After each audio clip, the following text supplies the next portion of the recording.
ही मसाला वांगी काय लागतात म्हणून तुम्हाला सांगू. तुम्ही वांग्याची भाजी बनवताना तुम्हाला काही वेगळ्या पद्धतीने जर बनवायची असतील ना, तर नक्की तुम्ही मराठवाडा किचनच्या पद्धतीने बनवा. ही मसाला वांगी आपण एक विशिष्ट प्रकारचं वाटण बनवून बनवणार आहोत. बनवायला अतिशय खूप सोपी आहेत, खायला मात्र टेस्टी आहेत.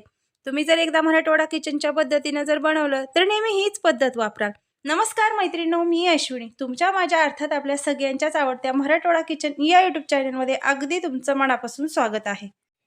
मसाला वांगी बनवण्यासाठी आता इथं सुरुवातीला आपल्याला या पद्धतीने वांगी कट करून घ्यायची आहेत. मसाला वांगी बनवताना वांग्याची निवड ही कशी करावी, तर काटेरी वांगी निवडावी. त्यामुळे भाजी अतिशय खाण्यासाठी गावरान, चटपटीत आणि टेस्टी पद्धतीची लागते. वांग्याचा आपल्याला भाजी करताना हवा तसा कलर हिरवा टिकून राहण्यासाठी इथं पाण्यामध्ये 1 चमचा मी मीठ टाकलेलं आहे. आता वाटण बनवण्यापर्यंत म्हणजे आपल्याला हे तशीच वांगी साईडला ठेवून द्यायचे आहेत. इथं बघा, आता वाटण बनवण्यासाठी मी कोथिंबीर, कच्चा कांदा घेतलेला आहे, थोडंसं खोबरं घेतलेले आहेत, 2 चमचे तीळ टाकलेलं आहे, अद्रक घेतलेले आहेत, एक 10-12 लसणाच्या पाकळ्या घेतलेल्या आहेत. हे सगळं साहित्य आता आपल्याला भाजून घ्यायचं आहे आणि याचं खमंग असं वाटण बनवून घ्यायचं आहे. आता सुरुवातीला जे पदार्थ जास्त वेळ लागतो भाजण्यासाठी ते सुरुवातीला भाजून घ्या. तर इथं मी 2 चमचे एका तव्यामध्ये तेल टाकून त्यामध्ये जो आपण कांदा चिरून घेतलेला होता तो कांदा आपल्याला अगदी हलकासा कलर बदलेपर्यंत खरपूस असा भाजून घ्यायचा आहे.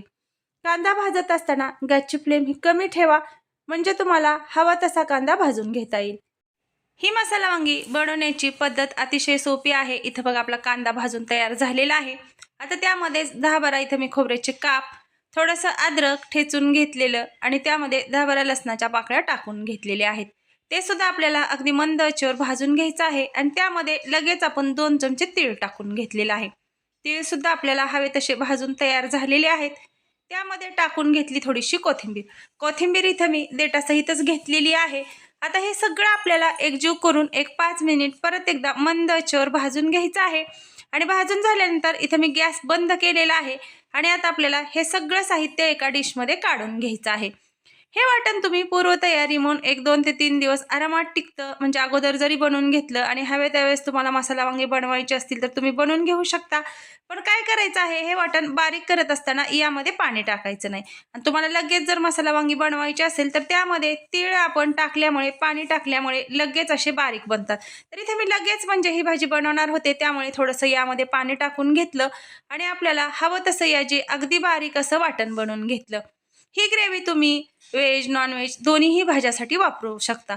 आता इथं मी 1 चमचा बेडगी लाल मिरची पावडर, रेग्युलर भाज्यांचा 1 चमचा काळा मसाला, पाव चमचा धना पावडर घेतलेली आहे, पाव चमचा इथं सुहाणा म्हणजे भाजीचा मसाला वापरलेला आहे, 1 वाटी इथं टोमॅटोची प्युरी करून घेतलेली आहे आणि जाडसर अशी 1 छोटी वाटी शेंगदाण्याची भरड घेतलेली आहे. 2 चमचे इथं आपण यामध्ये कारळा कूट टाकलेला आहे आणि सगळं व्यवस्थित असं मिक्स करून घेतलेलं आहे. आता इथे चमच्याचा वापर न करता शेंगदाणा कूट, टोमॅटोची प्युरी, त्यामध्ये आपल्याला जे मसाले टाकलेले होते ते सगळे असे हाताने व्यवस्थित हलवून घ्यायचे आहेत. तुम्ही हे सगळं व्यवस्थित जर वाटण बनवून घेतलं ना, तरच तुम्ही जे मसाला वांगी बनवणार आहेत ती खाण्यासाठी सुद्धा टेस्टी बनतात. आणि हे वाटण तुम्ही इतर भाज्यासाठी सुद्धा वापरू शकता. भरपूर अशी वरतून कोथिंबीर टाकून घेतलेली आहे आणि कोथिंबीर यामध्ये टाकल्यानंतर परत एकदा आपण व्यवस्थित असं हे सगळं मिक्स करून घेतलेलं आहे. आता तुम्ही जी वांगी चिरून घेतली होती त्यामधलं पूर्ण मी पाणी म्हणजे साईडला काढून घेतलेलं आहे आणि तुम्ही पाहू शकताय यामध्ये आपण थोडंसं मीठ टाकून घेतलं होतं, त्यामुळे अजिबात म्हणजे काळी वांगी पडलेली नाहीत. हवा तसा आपल्याला याचा हिरवा म्हणजे कलर फार काळ तसाच टिकून राहिलेला आहे आणि तो भाजी केल्यानंतर सुद्धा तसाच हिरवागार म्हणजे वांग्याचा कलर टिकून राहतो. ज्या पद्धतीने आपण वांगी पाण्यामध्ये ठेवली होती किंवा त्यामध्ये थोडंसं मीठ टाकून घेतलेलं होतं. आता पूर्ण हे सगळं पाणी आपण साईडला काढून या पद्धतीनं पूर्ण आपल्याला हे सगळं सारण यामध्ये भरपूर अशा प्रमाणात भरून घ्यायचं आहे.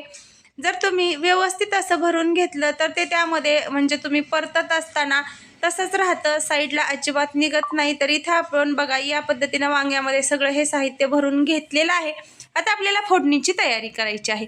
इथं बघा, फोडणीसाठी मी काहीही वापरलेलं नाही, साधं सिंपल 2 चमचे तेल टाकून घेतलेलं आहे. तुम्हाला हवं असेल तर तुम्ही यामध्ये जिरी मोहरी सुद्धा टाकू शकता.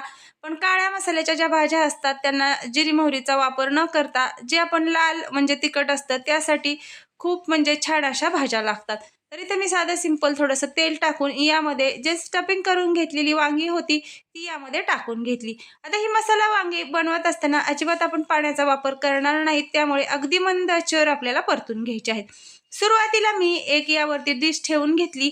5 मिनिट अशी याला एक वाफ घेतली आणि 5 मिनिटानं व्यवस्थित असं याला सगळं आपण हलवून घेतलेलं आहे. ही वांग्याची भाजी बनवत असताना गॅसची फ्लेम ही कमी ठेवा.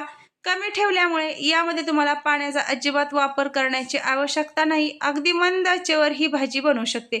जर तुम्ही गॅसची फ्लेम हाय ठेवली तर यामध्ये जो आपण मसाला भरलेला आहे तो पटकन करपला जातो आणि वांगी तशीच कच्ची राहतात.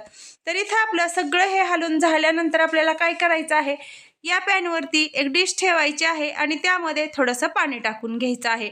आता आपल्याला या म्हणजे वांग्याच्या भाजीमध्ये पाणी न टाकण्याचं कारण म्हणजे वरती आपण डिश ठेवलेली आहे, त्यामुळे मिठाचं एक स्वतःचंच पाणी निर्माण होतं आणि मसाला वांग्यामध्ये अजिबात पाणी टाकण्याची काहीही आवश्यकता भासत नाही. पण वरती जी तुम्ही डिश ठेवलेली आहे त्यामध्ये पाणी टाका. त्यामध्ये पाणी टाकल्यामुळे खाली भाजीला पाणी सुटतं. एक 10 ते 15 मिनिटामध्ये बघा आपल्याला हवी तशी मसाला वांगी तयार झालेली आहेत.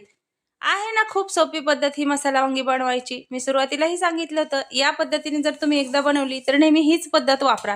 हे वाटण सुद्धा बनवायला अतिशय सोपं आहे आणि पहिल्याच प्रयत्नात परफेक्ट अशी बनवा. आता इथे आपली वांग्याची भाजी तयार झालेली आहे. यावरती भरपूर अशी कोथिंबीर टाकून घेतलेली आहे आणि गॅस बंद करून घेतला. भाज्यामध्ये तुम्ही कोथिंबीर टाकली की नेहमी गॅस बंद करावा. त्यामुळे कोथिंबीरीचा जो फ्लेवर असतो ना तो मस्त असा त्या भाजीला बसतो. तर इथे तयार झालेली मसाला वांगी एका म्हणजे बाउलमध्ये काढून घेतलेली आहेत आणि यामध्ये थोडीशी आपण कोथिंबीर टाकून वरतून असे थोडेसे तीळ टाकून घेतलेले आहेत. या भाजीमध्ये वरतून जर तुम्ही थोडेसे कच्चे तीळ टाकून घेतले ना तर अगदी क्रंची असे लागतात खाताना.